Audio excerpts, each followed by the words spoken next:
Have you ever felt like you're in a room full of people? Everyone's talking, but nobody's actually listening? It's like a cacophony of monologues, where everyone is just waiting for their turn to speak. This feeling is at the heart of our story today, the echo of the unspoken. In the city of Vox, noise was everything. Speech was currency, and silence meant you were invisible. Politicians, merchants, scholars, everyone shouted to be heard.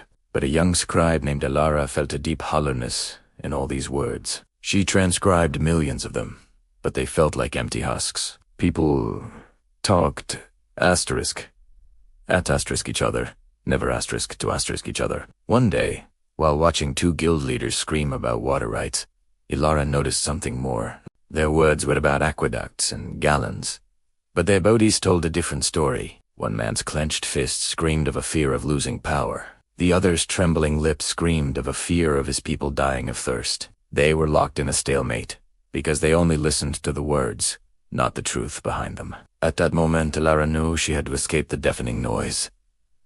She left Vox behind and began a long climb up the legendary Silentia Mountains, seeking the Temple of the Resonant Void, a monastery where monks were said to know the secrets of the world without ever speaking.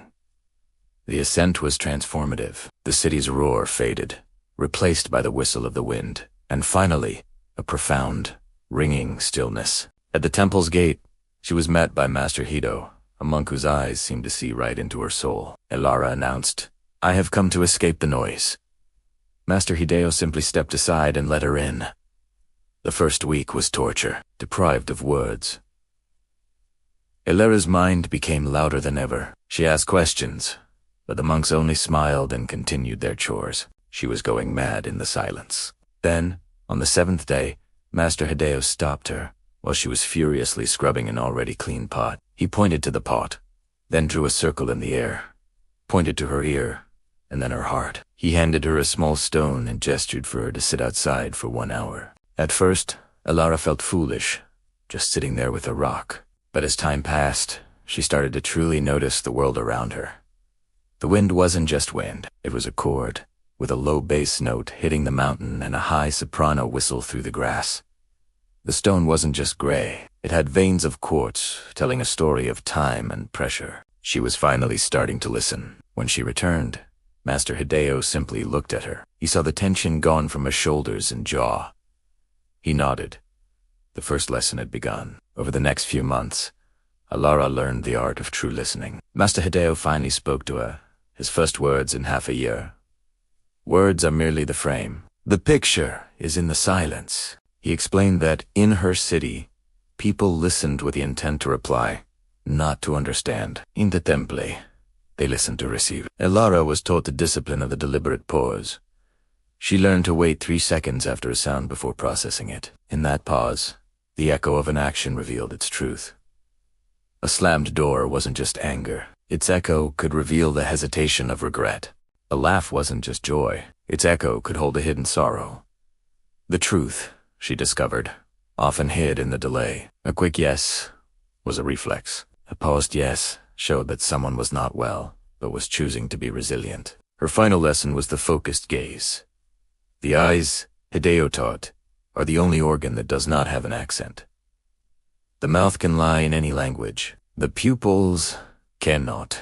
Sent to a village to practice, Elara met a weeping woman who screamed she was angry at her runaway son. The old Elara would have heard only anger. The new Elara saw the woman's hands cradling the air, as if holding a baby, and her eyes darting to the door with desperate hope. Elara waited for the silence to settle and spoke to the unspoken fear. You are terrified that you failed him. The woman's anger collapsed, replaced by a whispered confession. I just want him to know I love him. 3 years after she left, a messenger arrived. Vox was on the brink of civil war. The arguments had failed, and they needed a mediator. Master Hideo told her, "Go.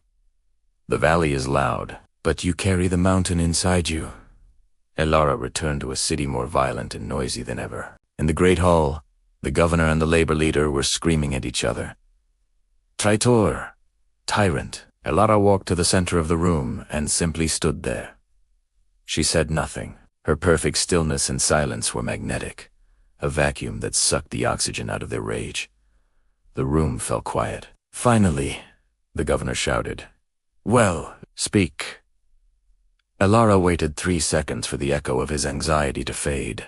Then, her quiet voice filled the hall. "You are afraid," she said to him. "You are afraid that history will remember you as the man who let the city fall."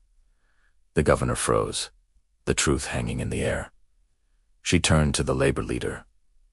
"And you? You are not fighting for power. You are fighting because your children are hungry and you feel powerless." She looked at both of them. "You are both shouting victory, but the echo I hear from both of you is help." The silence that followed was different. It was the silence of a fever breaking. The governor admitted the city was bankrupt. The labor leader admitted they just needed to know they wouldn't starve. "Then speak of that," Elara said gently. "Drop the rhetoric. Speak the fear. Only then can you find the solution." A treaty was signed, not with fanfare, but in a quiet room. Elara stayed for a time, teaching people to pause, to look into each other's eyes, to understand that the space between words is where connection truly lives. Years later, Elara returned to the mountain. Vox was still a noisy city, but now it had a garden of the echo, a silent park where people went to listen not to the city, but to the unspoken truths within themselves. Master Hideo asked her, "Did you change the world?" "No," Elara replied. "The world is still the world. I just taught them how to hear it." This story reminds us that sometimes the most powerful thing we can do in a conversation is to be silent and truly listen. The most important messages are often the ones that are never spoken aloud. Thanks for watching. If this story resonated with you, hit that like button and subscribe for more tales that make you think. See you next time.